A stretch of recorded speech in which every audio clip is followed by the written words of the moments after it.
తాకట్టులో ఉన్న బంగారాన్ని విడిపించి ఆ రోజు ఆన్లైన్ ధరకే కొంటుంది కొమ్మూరి గోల్డ్. అందరికీ నమస్కారం అండి. సుమన్ టీవీకి స్వాగతం. నేను గీతాంజలి. ఇవాళ మనతో పాటు ఉన్న అతిథి నిజామాబాద్ జిల్లాలో ఉన్నటువంటి శ్రీచక్ర పీఠం పీఠాధిపతులు, మనందరికీ ఎంతో సుపరిచితులు, ప్రముఖ జ్యోతిష్య పండితులు డాక్టర్ ప్రదీప్ జోషి గురువు గారు ఉన్నారు. వారితో మాట్లాడి వారాహికి సంబంధించి ఎన్నో సందేహాలుంటాయి. అసలు ఈ వారాహి నవరాత్రులు గృహస్థులుగా మనందరం జరుపుకోవచ్చా, కేవలం సాధకులకు మాత్రమేనా? ఒకవేళ మనం జరుపుకోవచ్చు అంటే ఎటువంటి నియమాలు ఉంటాయి? సాధకులు గనక ఈ గుప్త నవరాత్రులను ఆచరించాలంటే ఎలాంటి నియమాలు పాటించాలి, ఏ విధంగా జరుపుకోవాలి తెలుసుకుందాం. గురుగారి మాటల్లో విందాం. గురుగారు నమస్కారం అండి. శ్రీమాత్రే నమః. శ్రీమాత్రే నమః. చాలా సంతోషం అవకాశం ఇచ్చినందుకు. రోజులు గ్యాప్ వచ్చేస్తూ ఉంటే కొంచెం బాధగా ఉంటుంది గురుగారు. ఎప్పుడు కనపడుతూ ఉండాలి మీరు. మాకు విలువైన సలహాలు ఇస్తూ ఉంటారు. అంటే ముఖ్యమైన పండుగలను ఏ విధంగా జరుపుకోవాలో కూడా చాలా చక్కగా చెప్తూ ఉంటారు. వస్తున్నవి గుప్త నవరాత్రులు ఆల్రెడీ ఇంకా ప్రారంభం అయిపోయాయి. అయితే చాలా మంది ఏంటంటే మేము 9 రోజులు జరుపుకోలేము అనుకున్న వాళ్ళకి వెసులుబాటుగా ఏమన్నా అవకాశం ఉందా? విశేషమైన రోజులేంటి ఈ 9 రోజుల్లో? ఎలా జరుపుకోవాలి? నియమాలేంటి? అమ్మ అనుగ్రహం ఎలా పొందాలి? శ్రీ గురుభ్యో నమః. శ్రీమాత్రే నమః. మాణిక్య వీణాం మువలాలయంతీం మదాలసా మంజుల వాగ్విలాసాం మాహేంద్ర నీలద్యుతి కోమలాంగీం మాతంగ కన్యాం మనసా స్మరామి. చతుర్భుజే చంద్ర కళావతంసే కుచోన్నతే కుంకుమరాగ శోణి పుండ్రేక్షుపాశాంకుశ పుష్పబాణ హస్తే నమస్తే జగదేకమాత. శ్రీమాత్రే నమః.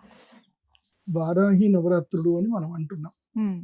వాస్తవంగా వీటిని గుప్త నవరాత్రులు అని పిలుస్తారు. మొత్తం సంవత్సరం మీద మనకి 4 మాసాలు చాలా ప్రధానమైనటువంటి 4 మాసాల్లో 4 నవరాత్రులు ఉంటాయి. ఒకటి సర్వసాధారణంగా చైత్ర మాసం మొదలు చైత్ర నవరాత్రులు, వసంత నవరాత్రులు అంటారు. అవి అమ్మవారికి సంబంధించిన చాలా ఇష్టమైన నవరాత్రులు. వాటిని లలితా నవరాత్రులు అని కూడా చాలా మంది అంటారు. తర్వాత వచ్చేసరికి శరణ్ నవరాత్రులు. ఇది అందరికి బాగా తెలిసిన నవరాత్రులు శరణ్ నవరాత్రులు. శరణ్ నవరాత్రులు దుర్గాదేవికి సంబంధించి మహిషాసురుని సంహారం చేసిన దానికి సంబంధించినవి నవరాత్రులు. తర్వాత వచ్చినటువంటివి మాఘ నవరాత్రులు, మాఘమాసంలో వచ్చేటువంటి 9 రాత్రులు. ఇవి రాజశ్యామల అమ్మవారికి చాలా ప్రీతికరమైన నవరాత్రులు. మాఘమాసంలో వస్తుంది. అందులోనే వసంత పంచం కూడా వస్తుంది, మనకు తెలుసు. ఈ 3 నవరాత్రులకు ఒక్కొక్క దానికి ఒక ప్రాధాన్యత ఉంటుంది. వసంత నవరాత్రులు విద్యాయోగ సిద్ధికి, రాజయోగ సిద్ధికి. ఇది మాఘమాసంలో వచ్చే నవరాత్రులు. ఇక చైత్రమాసంలో వచ్చే నవరాత్రులకు ఒక ప్రసిద్ధి ఉంటుంది. అది లలితా త్రిపుర సుందరి దేవి అమ్మ అనుగ్రహం గురించి అని చెప్పి, అదేవిధంగా మనకి ఈ సంవత్సరం అంతా బాగుండాలని చెప్పి చేయడానికి రాజయోగ సిద్ధి గురించి కూడా చైత్ర నవరాత్రులు చేస్తాం. ఇక గుప్త నవరాత్రులు అనేవి ఏవైతే ఉన్నాయో ఇది ప్రధానమైనటువంటిది. ఇది ఉపాసకులకు, శ్రీ విద్య ఉపాసకులకు మాత్రమే శ్రేష్టతరమైనటువంటి నవరాత్రులు. వారికి మాత్రమే గుప్త నవరాత్రులు అందుకోసం అన్నారు. గుప్తం అంటే అర్థం ఏంటి? రహస్యం. రహస్యంగా ఉండేది, ఎవరికి వారు సాధన చేయగలిగేది. గుప్త నవరాత్రులు అంటే ఏంటి? సాధన చేయతగినటువంటి నవరాత్రులు. ఈ నవరాత్రులు చాలా రహస్యంగా, గుప్తంగా, ఎవరికీ తెలియకుండా ప్రశాంతంగా ఏకచిత్తులై చేసుకోవలసినటువంటి నవరాత్రులు ఇవి. అందుకే వీటిని వారాహి నవరాత్రులు అంటారు. ఇక్కడ వారాహి నవరాత్రులు అనడానికి ఏంటి అంటే, ఈ గుప్త నవరాత్రులు శ్రీ విద్యోపాసకులు ఎవరైనా సరే ఏ మంత్రమైనా తీసుకోవచ్చు. ఇప్పుడు నాకొక దైవీయ సిద్ధి ఉంది. దశమహాసిద్ధిలో నాకు ఒక అమ్మవారు అంటే ఇష్టం. నేను ఆ అమ్మవారి యొక్క మంత్రం చేసుకుంటాను. సో ఎవరికి ఏ ఉపాసన ఇష్టమో వాళ్ళు ఆ ఉపాసన చేసుకోవచ్చు ఈ యొక్క గుప్త నవరాత్రుల్లో. కాకపోతే మిగతా నవరాత్రుల్లో ఏంటంటే గనక సాధకులు భార్యా సమేతంగా వాళ్ళు గృహస్థులు వాళ్ళు చేసుకోవచ్చు. కానీ ఈ గుప్త నవరాత్రులు ఏంటంటే పూర్తిగా బ్రహ్మచర్యాన్ని పాటిస్తూ ఏకచిత్తులై ఏకాకులై చేసుకోవాలి అని చెప్తారు. అంటే ఒక్కోళ్లే ఉండాలి, ఎవరితో సంపర్కం పెట్టుకోకూడదు, మౌన వ్రతం పాటించాలి. ఈ 9 రోజులు ఏ ఆలోచన దేని వైపు డైవర్సిఫికేషన్ ఉండకూడదు.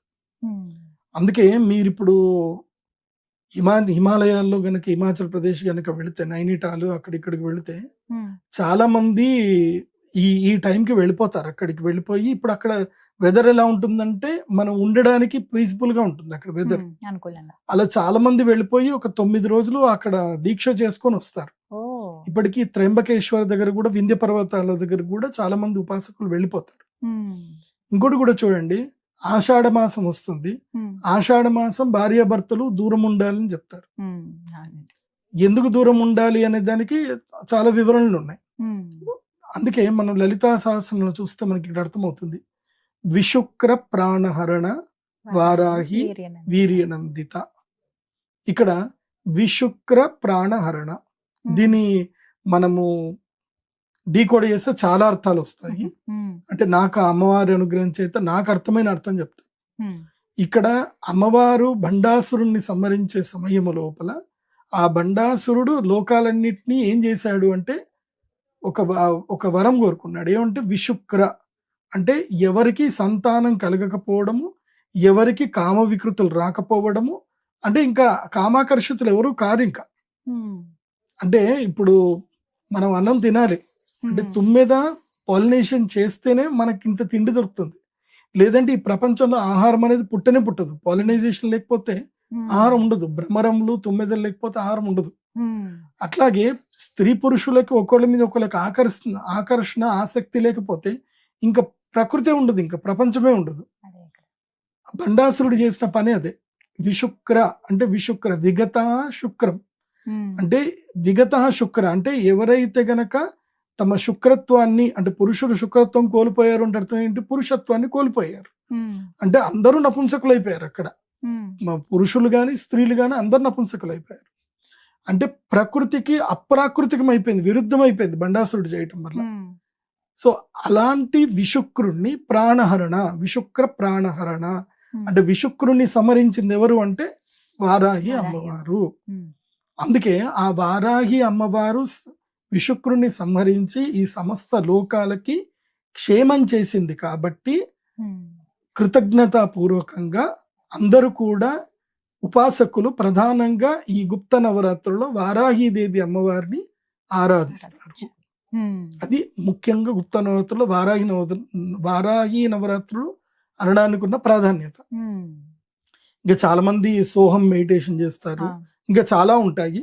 శ్రీ విద్యకు సంబంధించిన విషయాలు నేను చర్చించేటప్పుడు ఒక్కొక్క విద్య ఏంటి అంటే తారా విద్య ఉంటుంది, తర్వాత మాతంగి విద్య ఉంటుంది అంటే రాజశ్యామల, తర్వాత కమలాత్మిక అంటే ధనం ఎలా సంపాదించాలి అని, విద్య ఎలా సంపాదించాలని, అదేవిధంగా బగళాముఖి ఉంటుంది, భైరవి ఉంటుంది, శ్యామల ఉంటుంది, ఇలా చాలా ఉంటాయి.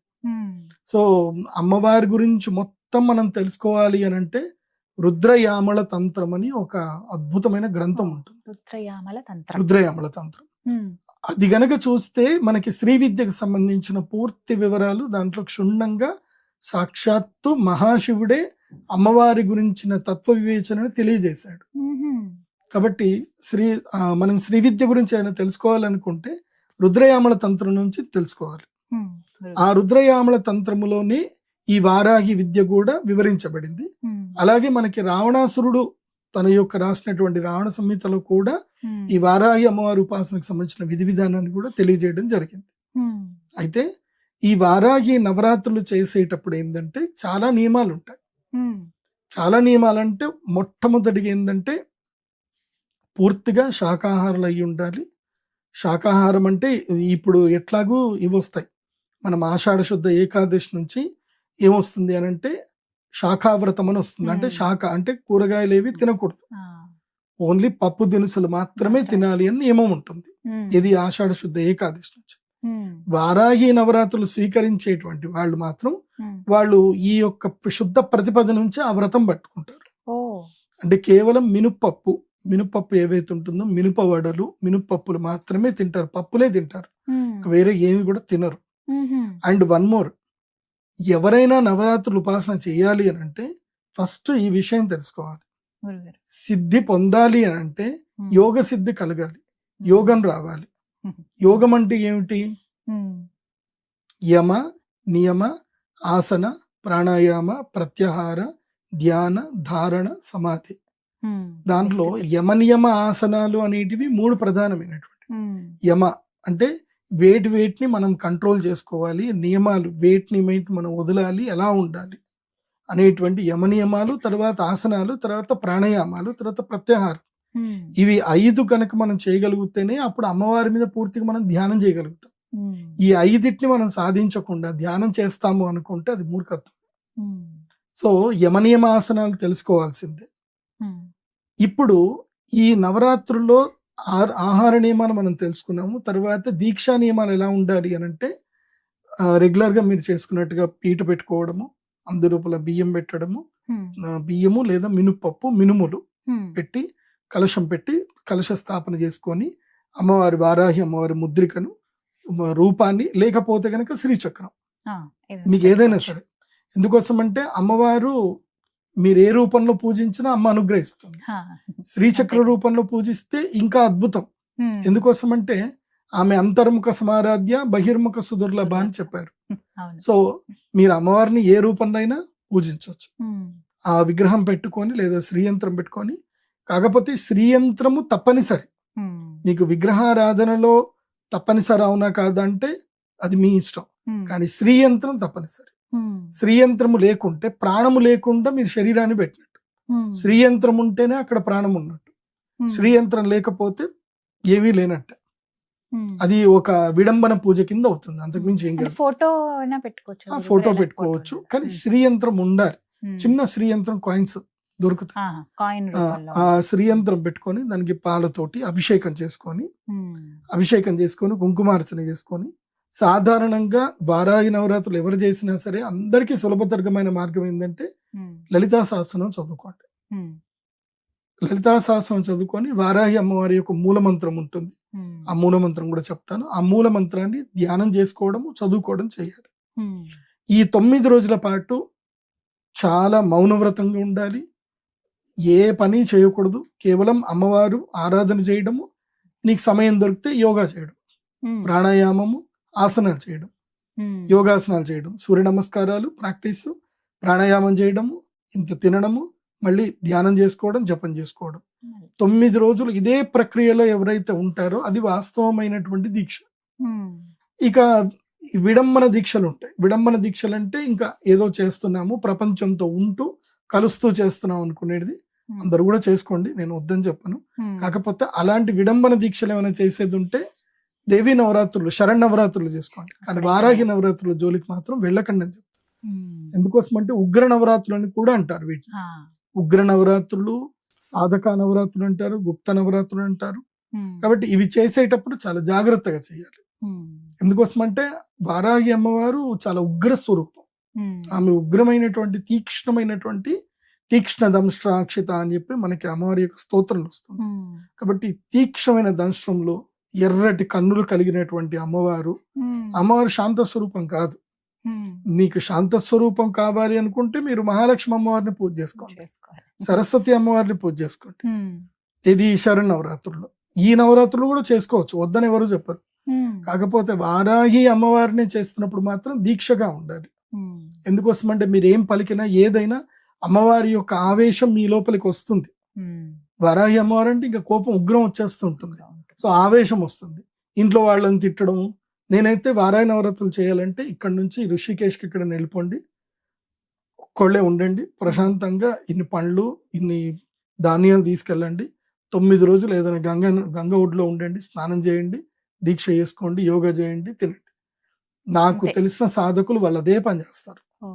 వాళ్ళు ఇన్ని పప్పు దినుసులు తీసుకెళ్తారు, తర్వాత ఇంకా ఏవే అవసరమో కొన్ని తీసుకెళ్తారు, తీసుకెళ్లిపోయి అక్కడికి వెళ్ళిపోతారు. చెట్టు నీడలోనే ఉంటారు వాళ్ళు. అసలు ప్రపంచంలో ఎవరు కనబడకుండా ఉంటారు.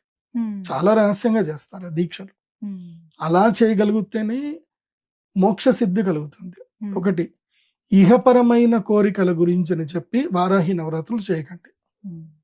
ఇహలోకంలో ఎందుకోసమంటే అవి చాలా చిన్నవి. ఇహలోకంలో మీకు కావాలనుకునేది ఏది, మీరేదో ఎమ్మెల్యే అవుదాం అనుకున్నా, ఎంపీ అవుదాం అనుకున్నా, మీకు 1,00,000 కోట్లు రావాలనుకుంటే అవన్నీ కూడా చాలా చిన్నవి. ఇది వారాహి దీక్షలో చాలా చిన్నవి. అవన్నీ కూడా ఏమంటారు అంటే విభూతులు అంటారు వాటిని. ఇది అమ్మవారి దీక్షలో విభూతి పాదం అని ఒకటి ఉంటుంది.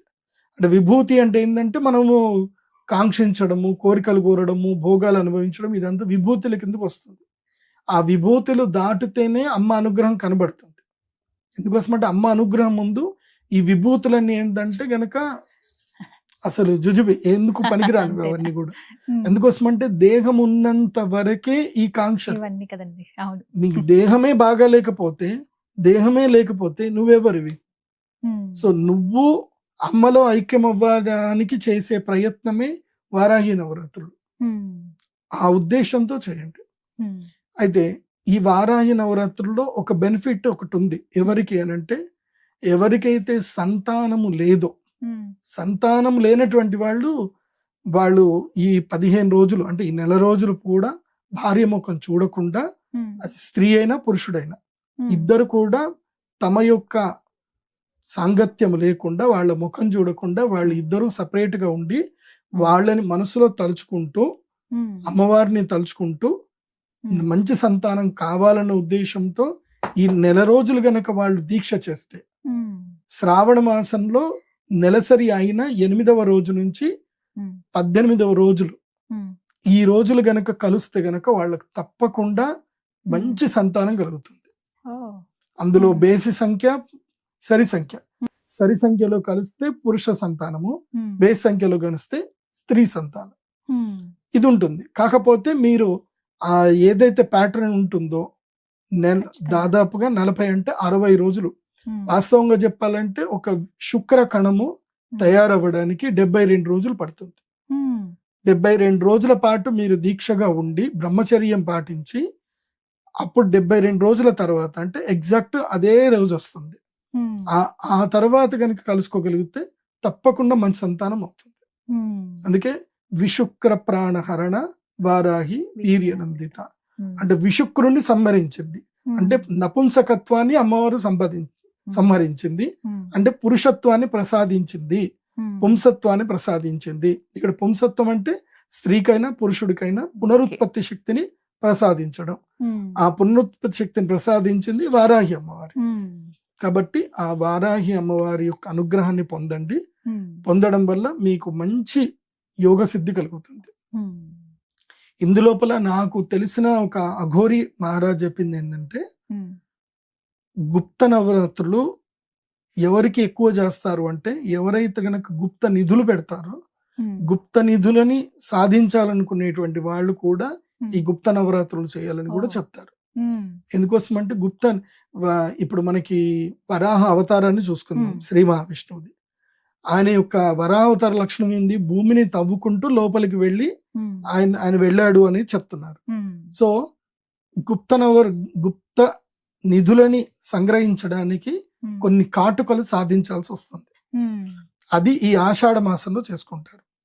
అదే విధంగా గ్రహణ సమయంలో చేస్తారు. గ్రహణ సమయంలో చేసే విధులు చాలా ఉంటాయి.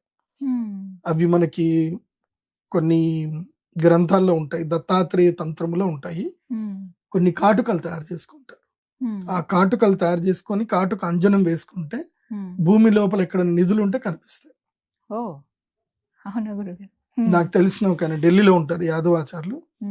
ఆయన సాధించి ఆయన చూశాడు కూడా. తర్వాత ఆయనకి ఏమనిపించిందో గానీ మళ్ళీ బంద్ అయిపోయింది, ఆయన ఆపేశారు. తర్వాత ఆయనకి అర్థమైపోయింది అనమాట, అంటే ఇవి మనము చూడకూడనివి, చేయకూడనివి, ఇవి అవసరం లేదు, ఇందులోపలికి వెళితే మనం ఇరుక్కుపోతాం, అంటే ఇందులోపల ముందుకు వెళ్ళడమే తప్ప బయటకు రావడం అనేది ఉండదు అనేది ఆయనకు అర్థమైపోయింది. కాబట్టి ఆయన ఆపేశాడు. ఆయన ఆపేసి మళ్ళీ జనరల్ గా పూజలు కార్యక్రమాలు అవి చేసుకోవడమే ఆయనకి అలవాటు చేసుకున్నాడు. అంటే ఈ రహస్యమైనటువంటి విద్యలు యమనియమాలు లేకుండా తెలుసుకుంటే అవి నిన్ను నరకానికి పంపిస్తాయి. యమనియమాలు తెలుసుకొని మనం ముందుకు వెళితే గనక అవి నీకు మోక్షాన్ని ఇస్తాయి. సో మోక్షమా నరకమా అనేది మీ చేతిలోనే ఉంటుంది. కాబట్టి చాలా జాగ్రత్తగా ప్రశాంతమైన చిత్త మనస్సుతో, కాంక్షలు లేకుండా కేవలం అమ్మ అనుగ్రహం కోసమే ఈ నవరాత్రులు చేయండి అని నేను చెప్తాను. ఈ విధంగా జరుపుకోమని తెలియజేశారు. ధన్యవాదాలండి. శ్రీమాత.